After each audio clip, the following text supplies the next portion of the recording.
This is the day that people across the region and around the world have been working, striving, hoping, and praying for. They have done things over the last month that I think were really unthinkable. Nobody thought this could happen. With the historic agreement we've just signed, those prayers of millions have finally been answered. As you know, the hostages have been returned, and further work goes on having to do with the, sadly to say, bodies. Together we've achieved what everybody said was impossible. At long last, we have peace in the Middle East, and it's a very simple expression, peace in the Middle East, and we've heard it for many years, but nobody thought it could ever get there, and now we're there. President Trump in Egypt yesterday with world leaders celebrating the ceasefire between Israel and Hamas. We'll recap that historic summit. Plus, we'll bring you the emotional reunions in Israel yesterday as the remaining living hostages were released, seeing their families and loved ones for the first time in more than 2 years. We'll also take a look at what comes next for Gaza and the Palestinian people. Meanwhile, in Washington, D.C., Speaker Mike Johnson says we could see the longest shutdown ever because he won't negotiate with Democrats until they back off their demands on extending health care tax credits. We'll explain that. And MSNBC Justice and Intelligence correspondent Ken Dilanian joins us with new insight on President Trump's hand-picked U.S. attorney in Virginia. Good morning and welcome to Morning Joe. It is Tuesday, October 14th. Well, it's and wow, what a day yesterday. New York Times headline talks about hostages and prisoners freed with Gaza's path uncleared. The Wall Street Journal, Willie, talking about how Donald Trump is hailing the new Middle East. Just incredible photos there. The Daily News, finally home. What a beautiful, beautiful shot. It's a beautiful shot with one of the hostages released after 2 years now, almost to the day, a week or so after. That's where you start with the human stories of these people coming home. Some of them did not come home. We're waiting for the remains of some of the hostages. But to see those 20 people who, as we know from interviewing some of the hostages, even last week, we had Ellie, who's written a book about his time in captivity, just describing what it was like on that day for those 2 years, knowing all they've endured, and that the hopes and prayers of their loved ones, their relatives, their country, of the world were answered by their return yesterday. Just extraordinary images that I don't think many people thought would ever see. Yeah, for sure. And with us, we have columnist and associate editor for the Washington Post, David Ignatius, senior writer for the Dispatch and a columnist for Bloomberg Opinion, David Drucker, and New York Times opinion columnist David French. Leaders from more than 20 countries yesterday met in a coastal Egyptian resort town hours after Hamas released the 20 remaining living Israeli hostages. The summit was designed to support the ceasefire brokered by the United States to bring an end to the fighting between Israel and Hamas. It was also designed to help establish a long-term vision for governing and rebuilding Gaza. Notably, President Trump met yesterday with Mahmoud Abbas, leader of the Palestinian Authority. Abbas was denied entry to the United States last month to attend the UN General Assembly. Trump also met with the president of the host country. Trump said Egypt played a critical role in negotiating with the Hamas terrorist group and that Hamas's respect for Egypt's government was key in negotiations. Leaders in attendance signed a document in support of the ceasefire. According to the declaration, signatories pledged to, quote, pursue a comprehensive vision of peace, security, and shared prosperity in the region. President Trump spoke about the agreement afterwards. The momentous breakthrough that we're here to celebrate tonight is more than the end of the war in Gaza. It's with God's help, it'll be the new beginning for an entire beautiful Middle East. From this moment forward, we can build a region that's strong and stable and prosperous and united in rejecting the path of terror once and for all. We want to get rid of the terror and get on to other things. There are many other things in life that are so good.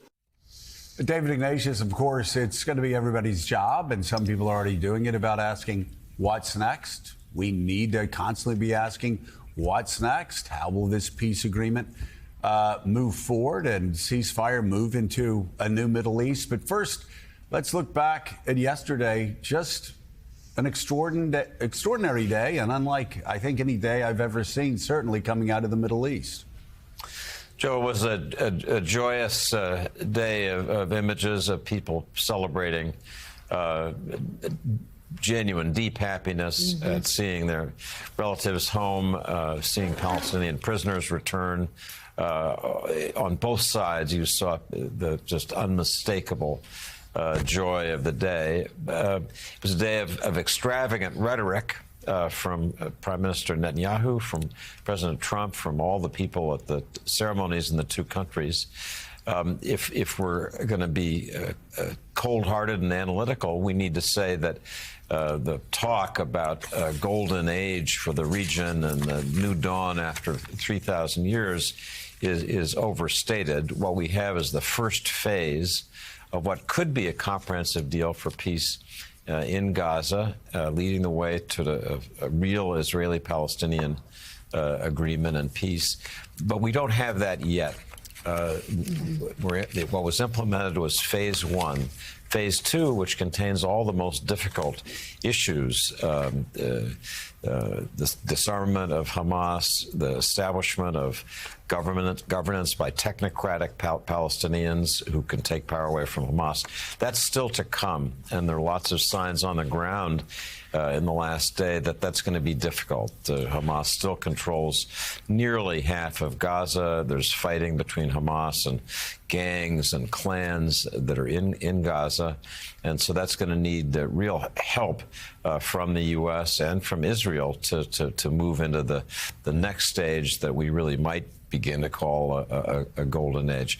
But to your basic point, Joe, all those leaders gathered standing behind President Trump reminded us of the power of the United States to make a difference in the world. If anybody ever questions that, they had clear evidence yesterday. We are indispensable. So, David Ignatius, again to you on this about how we got here. We heard praise from Presidents Biden and Clinton, bipartisan praise for Donald Trump and his administration on getting the hostages home.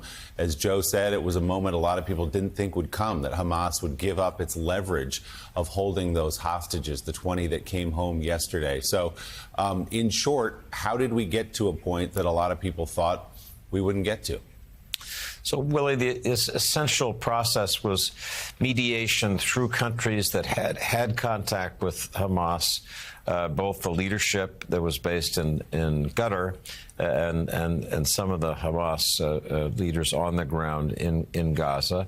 The role played by Qatar as an intermediary was especially important after it was attacked, in part because of that mediation role, in an Israeli missile strike last month, infuriating President Trump.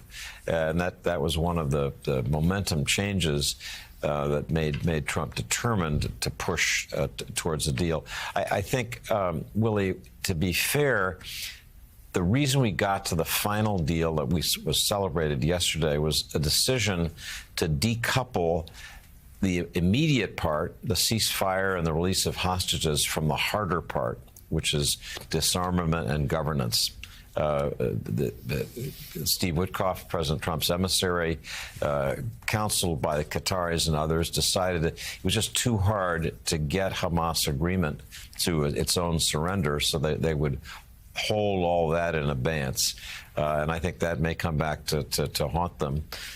Final point is that, again, with the Qataris pushing, Turkey, which has been a bitter enemy of Israel, was brought in as a kind of co-guarantor. It's a big change in the region's balance of power. Prime Minister Netanyahu and Turkish President Erdogan, normally don't talk to each other, but there was Erdogan standing beside Trump, with Trump lavishly praising him as one of the key architects. So those were the basics, and now we see how good this administration is in follow-up and implementation, because this next part is going to be really hard.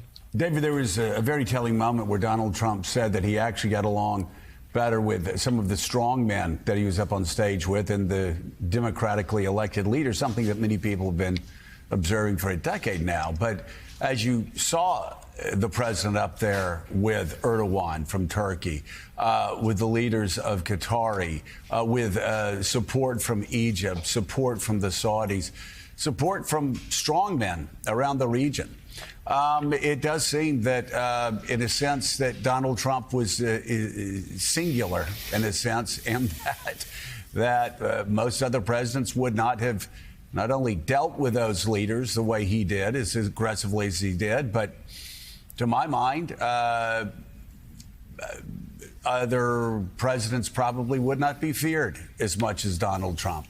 And as I looked at the assemblage up there, I did understand that a lot of that was going on because people's fear of Donald Trump, the old saying, it's better to be feared than loved, not something that I've always wanted to see in a leader. But for the purpose of yesterday, where you saw Erdogan meekly to his left and the Qatari leader meekly to his right, the shoe fit there, didn't it? Yeah.